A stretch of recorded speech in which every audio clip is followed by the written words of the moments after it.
Olá, muito boa tarde. Vive-se a Semana Santa, memória e celebração dos acontecimentos centrais do cristianismo. Momentos fundantes para a Igreja Católica que não se podem desligar de cada tempo, do caminho da cruz no presente, onde se incluem, infelizmente, crimes de abuso de poder e sexual sobre menores ou pessoas frágeis. Que redenção reclama este momento e que mudanças exige? São questões que vamos colocar às convidadas do programa Eclésia de hoje. Isabel Figueiredo, diretora do Secretariado Nacional das Comunicações Sociais, e Paula Margarido, secretária da Coordenação Nacional das Comissões Diocesanas de Proteção de Menores e Adultos Vulneráveis, que se junta a nós desde o Funchal. Muito boa tarde e obrigado por estarem neste programa, neste início de Semana Santa. Isabel Figueiredo, começava por si. Que caminho da cruz é este que se está a viver? Desde logo o caminho da cruz das vítimas, mas de toda a Igreja Católica. Estamos a viver o caminho da cruz e estamos na Semana Santa, não é? Estamos a vivê-lo de uma maneira muito real e muito concreta. Alguém dizia que também que era o caminho das pedras. E eu acho que sim, é o caminho das pedras, mas as pedras que foram colocadas neste caminho ao longo de anos e anos e anos. E que agora, finalmente, houve a coragem de o enfrentar e de o pisar, exatamente. Eu diria que é um tempo que exige de nós sofrimento, como é natural, exige de nós determinação, temos que o fazer, não podemos parar a meio, não podemos desistir, nem podemos andar para trás, temos que o fazer até ao fim. Mas existe também, e penso na cruz e penso em Jesus a caminho do Calvário, também é um tempo de silêncio e de contenção, não é? Por parte de todos. E eu acho que é muito por aqui que nós temos que viver este caminho de que fala. Paula Margarida, é assim também que olha o caminho que se percorre e que analogias podemos encontrar neste tempo, tempo que a Igreja Católica vive em Portugal, com essa determinação de agarrar a cruz e de levar até ao cimo do Calvário. Olá, boa tarde, Paulo. Olá, boa tarde, Isabel. É um gosto de estar aqui convosco, ainda que para abordar este tema que nos causa sofrimento e que, no fundo, é a cruz que agora carregamos nesta Semana Santa, a semana maior para todos nós. De facto, a vida de cada um de nós, as circunstâncias de cada um de nós, acarreta também uma cruz. E Cristo o que nos disse foi, atenção, a cruz existe, e eu estou aqui ao vosso lado para fazer comigo, convosco, e para que possamos perceber todos que depois eu vou ressuscitar e estarei sempre convosco. Esta, de facto, é a mensagem que Ele nos passa e é a mensagem que nós, em Igreja, temos que perceber. Estes crimes são crimes hediondos, praticados por pessoas, membros do clero e também leigos com responsabilidades, a quem foram confiadas especiais responsabilidades e que, em determinados momentos das suas vidas, dos seus percursos, falharam redondamente, causando um sofrimento maior às vidas de crianças, jovens, inocentes.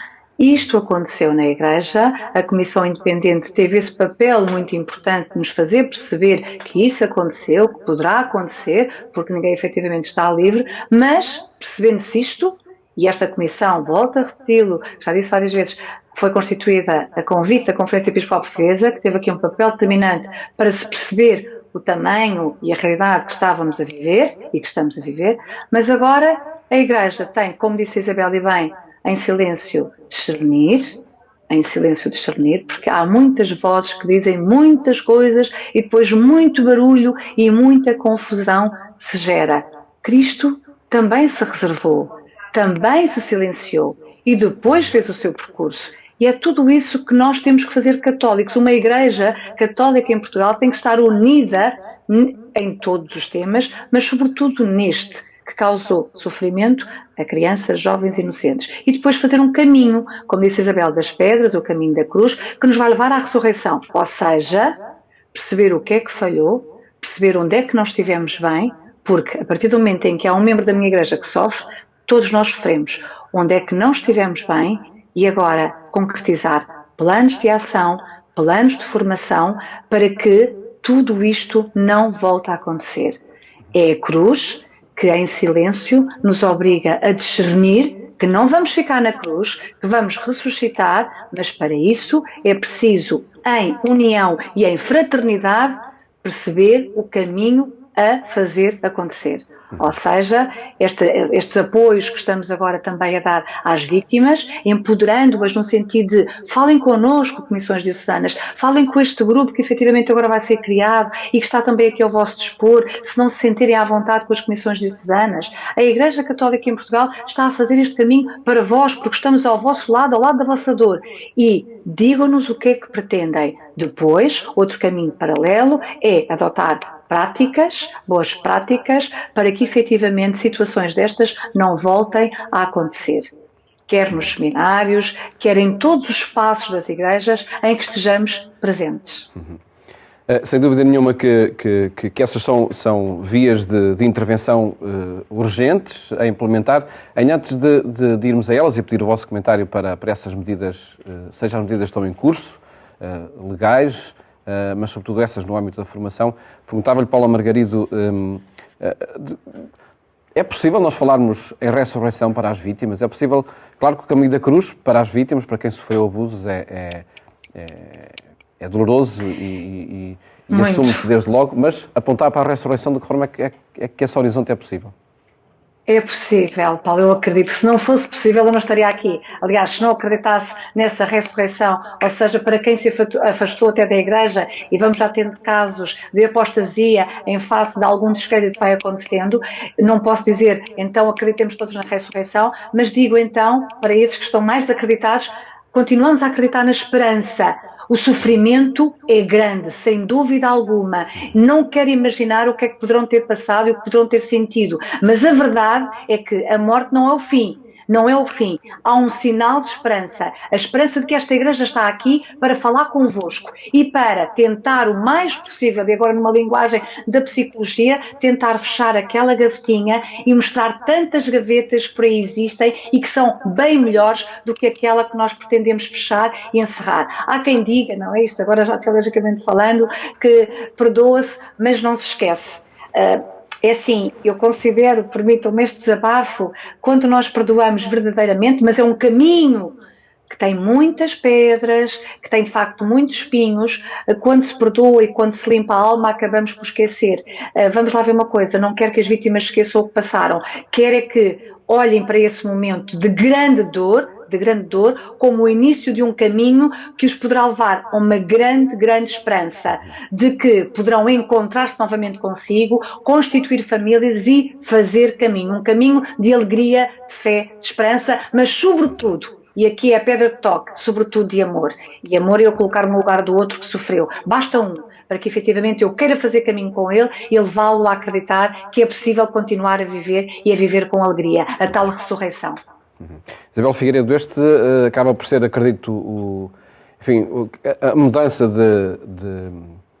o tal clique que é necessário fazer na vida muitas vezes diante de uma situação negativa, e esta é extremamente, sem dúvida nenhuma, muito negativa. De que forma é que de facto não ficar fechado nessa situação dolorosa da vida, mas apontar, como dizia a Paula Margarido, um horizonte de esperança, apontar para a ressurreição, que é esse horizonte maior do cristianismo? Olha, permite-me só cumprimentar a Paula, que ainda não tinha cumprimentado, é sempre bom ouvi-la. E quando já há bocado se falou aqui de ressurreição, e depois a propósito da pergunta que o Paulo fez, a minha sensação era muito mais vasta do que propriamente pensar na ressurreição das vítimas. Claro. E estamos a falar sem dúvida nenhuma de um mistério da fé cristã, mas sobretudo uma experiência de vida que se faz também, não é? Exatamente, ou seja, quando eu olho para isto tudo, para tudo o que se está a passar, e temos sempre em primeiro lugar as vítimas, que graças a Deus falam, que graças a Deus vêm até nós e que querem partilhar o que se passou. Do outro lado temos os abusadores, as pessoas que praticaram o mal, mas quando eu falo de ressurreição, sai fora deste universo de vítimas e de abusadores. E para mim, uma das dimensões da ressurreição, quando falamos sobre este tema hoje em dia, é pensar que nós conseguimos alargar o horizonte de todas as pessoas que são vítimas de abusos. Ou seja, eu acredito que o facto de isto ter acontecido no seio da Igreja Católica, quer aqui em Portugal, mas pelo mundo inteiro, nos permitiu a todos nós fazermos uma experiência de sofrimento e uma experiência de encarar a possibilidade de que seja ultrapassada esta dor. E esta dor, para mim, só pode ser ultrapassada se nós trabalharmos seriamente na área da prevenção. Não vejo outra forma. E também, desde a primeira hora em que tem que enfrentar esta situação, tem que refletir sobre ela e conversar sobre ela com pessoas, amigas e não só, há sempre esta ideia de que o que nós fazemos por estas vítimas, estamos a fazer por muitas mais que desconhecemos em absoluto. Não é? E isto tem, exatamente como aconteceu, este processo que se passou recentemente connosco, ou seja, conseguirmos perceber a dimensão do sofrimento de vítimas abusadas em contexto de vida da Igreja. Nos faz pensar em milhares de outras, não é? Aqui também a redenção e a ressurreição se passa exatamente assim. Portanto, se nós conseguimos trabalhar a área da prevenção dos abusos, e quando falamos de abusos é o universo todo dos abusos, não é? Os abusos sexuais, os abusos de poder, os abusos... Quando nós conseguimos trazer isto para a normalidade da vida, das crianças e dos jovens, vamos ser capazes de ter uma sociedade mais feliz, eu acredito. E pronto, e depois há sempre esta luta que nós agora temos muito em termos de JMJ, que é, assim como nós dizemos que a Jornada Mundial da Juventude é para todos, a ressurreição de Jesus também é para todos, não é só para os que têm fé, não é? E por isso nós temos que conseguir abrir este horizonte e temos que dizer, sim, isto é nosso, não tentamos fugir a nada do que é nosso, mas nós lutamos para que a questão dos abusos possa ser ultrapassada como sociedade, como humanidade. E em analogia com esse caminho da cruz, que Cristo percorreu há 2000 anos, podemos dizer que para atingirmos esse horizonte, para afirmarmos a esperança nos dias de hoje, mesmo mediante situações e de crimes tão hediondos como este dos abusos, o primeiro passo é, sem dúvida nenhuma, este de o enfrentar, do assumir a verdade da história que também a respeito destes crimes. Com certeza, não o conseguimos fazer se não fizermos assim, não é? E voltamos à Semana Santa. Essa reconciliação com o passado é essencial. E voltamos à Semana Santa e voltamos ao caminho de Jesus até ao Calvário e diz-nos a nossa fé e diz-nos a nossa esperança que a ressurreição aconteceu e a surpresa foi a pedra rolada, não é? No túmulo. Mas sim, mas temos que o fazer, temos que o encarar. Nem sequer conseguimos encontrar ressurreição sem morte, não é?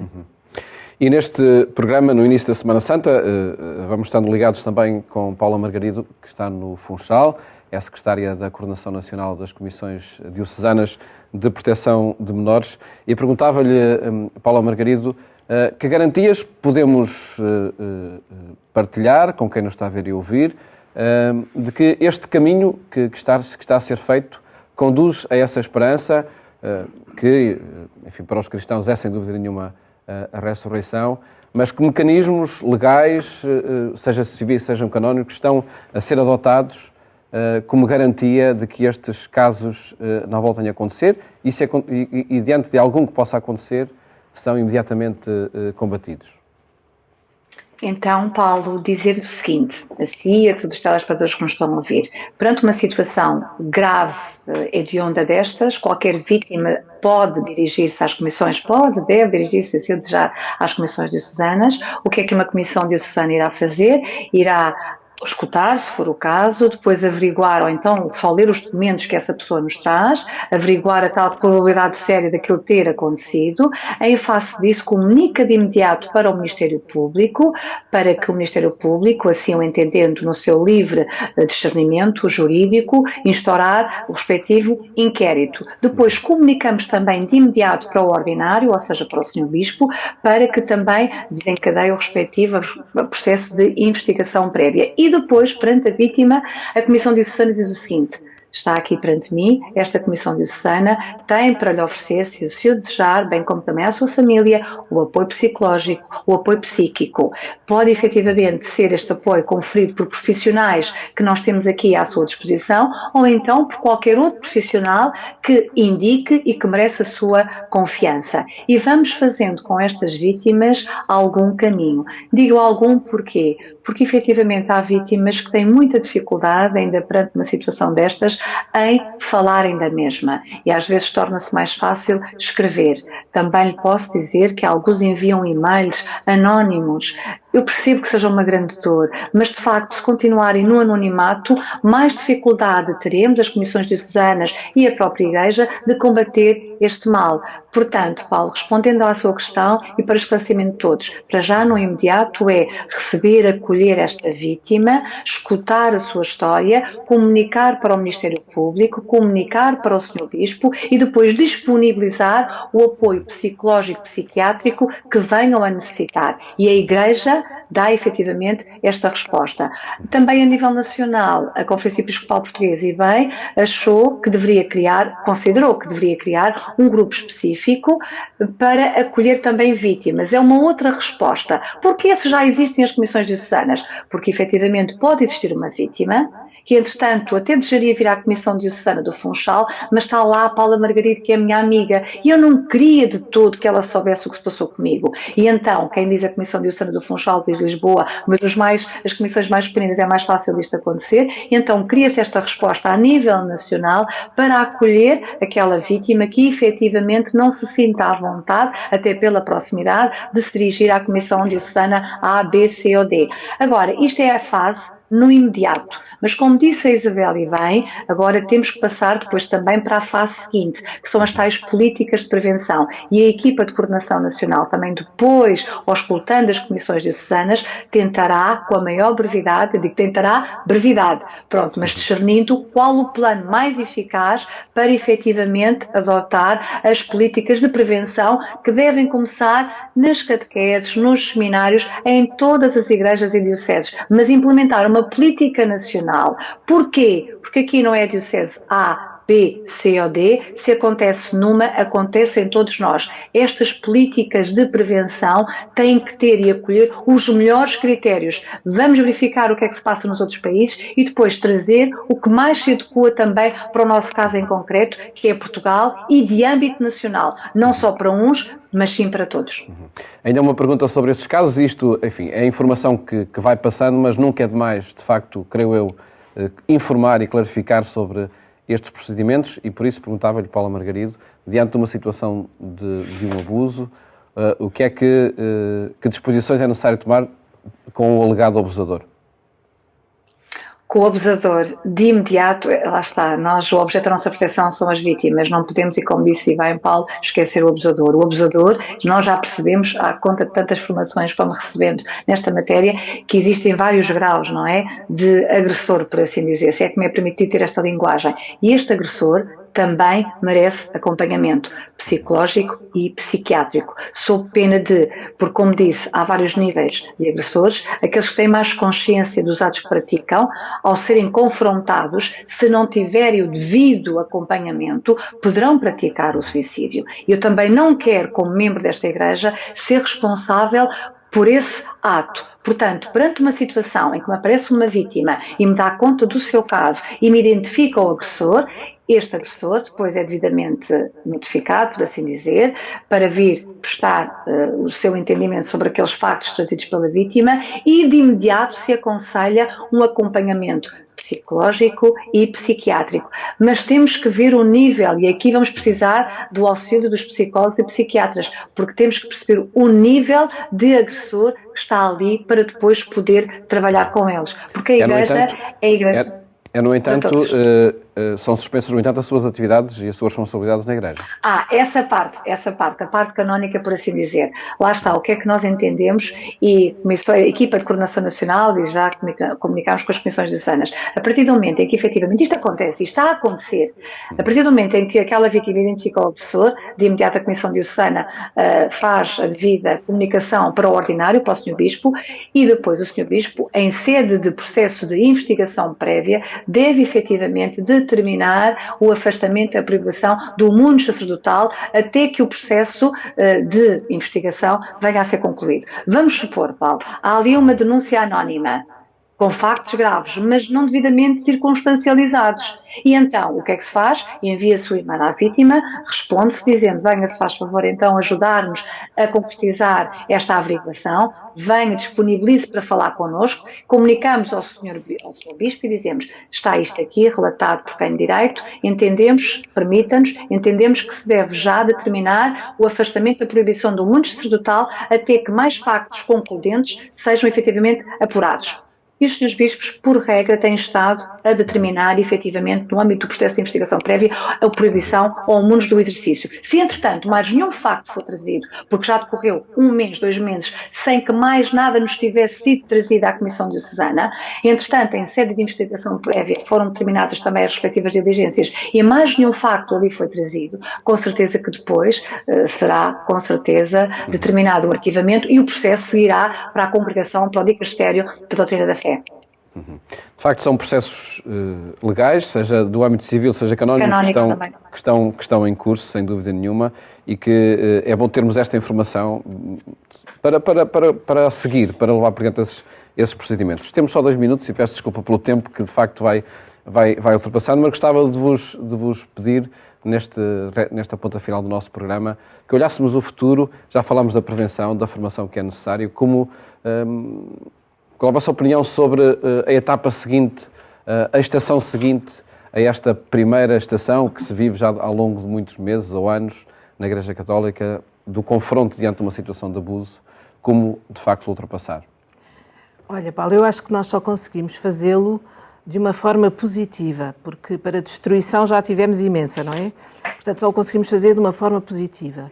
E conseguimos fazer de uma forma positiva e construtiva se efetivamente acreditarmos nesta seriedade de trabalho que acabámos de ouvir e que eu própria confirmo, esta seriedade de trabalho que está a ser feito. A Isabel participa também numa comissão diocesana, não é? Também, mas não sou porta-voz dessa comissão, o porta-voz é o Dr. Souto Moura, mas é a seriedade deste trabalho que agora acabou de ser aqui descrito, que está a ser feito, e quando eu digo que temos que ser positivos e construtivos, porque para a destruição já tivemos imensa, o que nós temos que acreditar é que é um caminho que não tem volta atrás. Era o que eu dizia no princípio do programa, não é? Não há volta atrás. Estamos todos a querer fazer este caminho. Mas, efetivamente, só o conseguimos fazer se formos todos. E quando eu digo todos, é efetivamente as vítimas que vêm ter connosco, as testemunhas que vêm ter connosco, os pais, ações concertadas também a nível nacional. Os pais, as mães, os professores, os catequistas, todo o universo que está à volta da Igreja. E não só, quando eu digo sempre isto transborda naturalmente, porque a nossa vida é jogada em muitos planos diferentes, em muitos sítios diferentes. Se todos nós estivermos particularmente atentos, se todos nós estivermos decididos a não pactuar com situações de abuso e de violência, se todos nós quisermos rumar no mesmo sentido. E, portanto, se isto for possível, e é isto que nós acreditamos que é possível, nós vamos conseguir chegar a um outro ponto, vamos passar à próxima estação.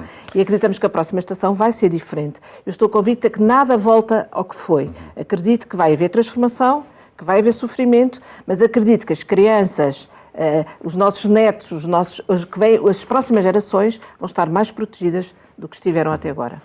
Paula Margarida, de forma muito breve, de que forma passar de facto à estação seguinte? Tivemos as anteriores estações onde também estava a negação. Já passámos essa estação e dou aqui o foco que a Isabel disse. Em Igreja, juntos, unidos, conseguiremos passar à estação seguinte, que é o amor. Ninguém julgue que tem mais sabedoria do que o outro, porque isso efetivamente já é vaidade. É a Igreja congregando e uniformizando procedimentos é que vamos conseguir fazer o caminho que se deseja, o caminho do amor, que é erradicar estes crimes da nossa Igreja Católica. Paula Margarido, agradeço-lhe muito ter estado ligado connosco a partir de Funchal e o trabalho, claro, que vai desenvolvendo neste âmbito, seja na Comissão Diocesana, seja na Coordenação Nacional. Muito obrigado também à Isabel Figueiredo, diretora do Secretariado Nacional das Comunicações Sociais, por esta partilha aqui no início da Semana Santa. Muito obrigado por terem estado connosco.